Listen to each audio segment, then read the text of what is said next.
Polresta Bogor Kota memiliki cara tersendiri untuk mendidik para pelajar yang terlibat tawuran. Korps Bayangkara di wilayah hukum Kota Bogor ini menggandeng puluhan pelajar yang terlibat tawuran dengan cara melakukan penanaman pohon dan bersih-bersih aliran Sungai Ciliwung di wilayah Kedung Halang, Kecamatan Bogor Utara, Kota Bogor.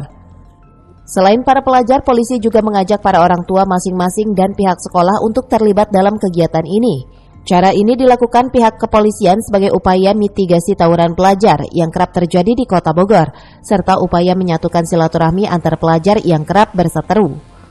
Kegiatan pada pagi hari ini adalah dari Bogor untuk Indonesia, Bakti untuk Negeri. Jadi kita dalam hal ini Polresta Bogor Kota bersama dengan TNI, bersama dengan dari para pelajar, Dinas Lingkungan Hidup, kemudian Satgas Pelajar, kemudian dari para pelajar Kota Bogor ini melaksanakan kegiatan bersih-bersih sungai.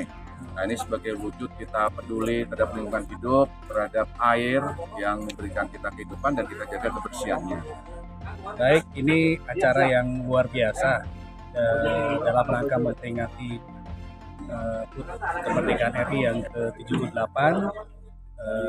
Jajaran Polres Bogor Kota bersama-sama dengan Dinas Pendidikan Provinsi Jawa Barat, KCD Wilayah 2, kemudian Dinas Pendidikan Kota Bogor, GLH Kota Bogor, merangkul para sekolah di wilayah Kota Bogor untuk menerjunkan siswa-siswinya turut serta melaksanakan program peduli sosial, peduli lingkungan dengan mengadakan bakti sosial membersihkan daerah aliran Sungai Ciliwung.